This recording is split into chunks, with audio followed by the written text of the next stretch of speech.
Okay, let's dive right into this explainer. Today, we're unpacking a really fascinating contrast, the difference between performative giving and quiet generosity. We're going to look at this through the story of two guys, Ben and Eli. It's based on some incredibly profound teachings found in Matthew chapter 6.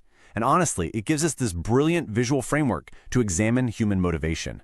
We're going to dissect what true giving actually looks like when the cameras are off, when the crowds are completely gone. Now, what's super interesting about this opening thought is that it kind of forces us to stop and ask, why would a seemingly generous act in a busy marketplace completely miss the mark? I mean, think about it. We naturally just assume giving is always a net positive, right? Money goes to the poor, people get helped, win-win. But this story immediately challenges us.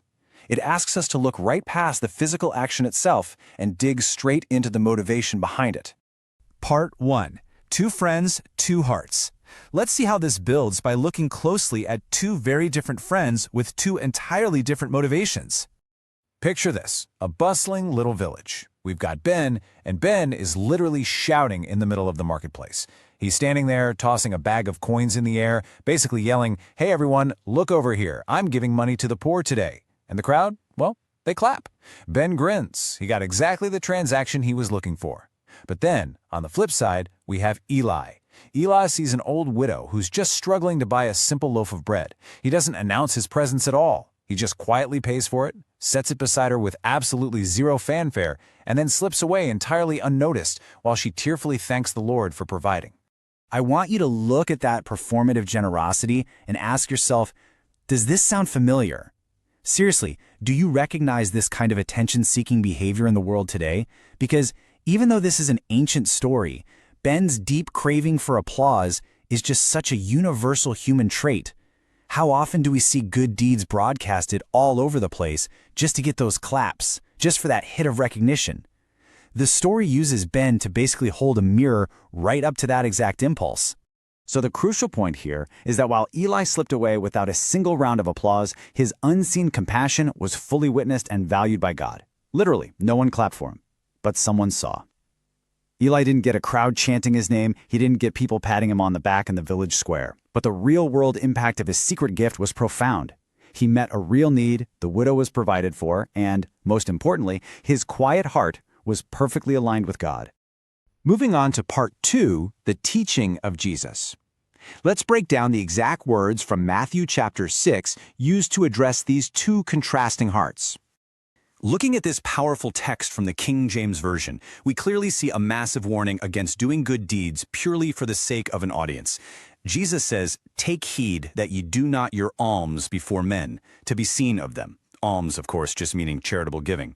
Now, the absolutely key phrase to zero in on here is to be seen of them. It's not that giving in public is inherently evil, right? The danger is the motivation of doing it specifically to be seen. Because if your goal is to be seen, then, well, the applause is the only reward you're ever going to get. It just becomes this empty, earthly transaction. And this next part brilliantly illustrates the true depth of humility. Jesus literally calls for a generosity so entirely secret that you barely even register it yourself. He commands, "When thou doest alms, let not thy left hand know what thy right hand doeth." It's such a fascinating metaphor, isn't it? It basically means your giving should be so natural, so instinctive, and so completely devoid of self-congratulation that it's as if one half of your body doesn't even know what the other half is doing. You aren't keeping a tally. You aren't building some mental resume of all your good deeds. So, the ultimate promise attached to this teaching is that God sees exactly what happens in the shadows, and He is the one who truly rewards it. The verse finishes, "That thy Father which seeth in secret, Himself shall reward thee openly." God is the ultimate audience of one. I mean, think back to our story for a second. When Ben was tossing those coins, his proud face was fading, while Eli's quiet kindness was glowing. God isn't distracted by the noise of the marketplace. He pays absolute, focused attention to the secrets of the heart. Part 3. A Changed Heart. Now let's explore how these profound teachings practically transform a person's behavior, using Ben as our case study. Because the true beauty of this narrative is that it doesn't just end with Ben being the bad example. The power of this teaching is that it invites real, tangible change. We actually get to see Ben's heart change step by step. Step 1, he remembers Jesus' words. The teaching finally sinks in and just interrupts his pride. Step 2, the very next day before the sun is even up, When there is absolutely zero crowd around to clap for him, he quietly leaves food at a hungry family's doorstep. He slips away, just like Eli did. And step 3, he smiles. Not some smug grin for a cheering crowd, but a genuine, peaceful smile, simply because he knows God noticed. This, right here, is what real giving looks like. What's so interesting about this moment is the profound shift in Ben's motivation. He finally realizes that God's quiet approval is just infinitely better than a crowd's loud applause. The transaction has completely changed for him. He's traded the temporary, fleeting applause of a busy marketplace for the enduring, quiet approval of his Creator.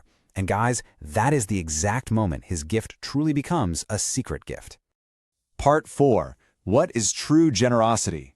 Let's take a second to consolidate everything we've learned from Ben and Eli, who actually end up serving their village together without seeking a single ounce of praise. So the crucial takeaways to remember from all of this are that true generosity isn't about being seen by people. It's about genuinely loving others and honoring God in the quiet moments. First off, generosity matters deeply. It actively changes lives, like providing for that widow or the hungry family. Second, give for love, not for attention. The motive entirely dictates the value of the gift. Third, serve others in secret. Just make it a beautiful, private act of grace between you and God. And finally, God sees every good deed. You never, ever have to worry that your kindness goes unnoticed because the only audience that truly matters sees absolutely everything you do. I'm going to leave you with this final, challenging thought to take away from our explainer today. How can you apply this ancient wisdom to your own life right now? Will you give in secret this week? We've seen how Jesus' words transformed Ben's heart, taking him from a noisy marketplace boaster to a quiet, loving servant. So my question to you is, where is your marketplace? Where are you most tempted to seek that applause? And more importantly, what will your secret gift be this week?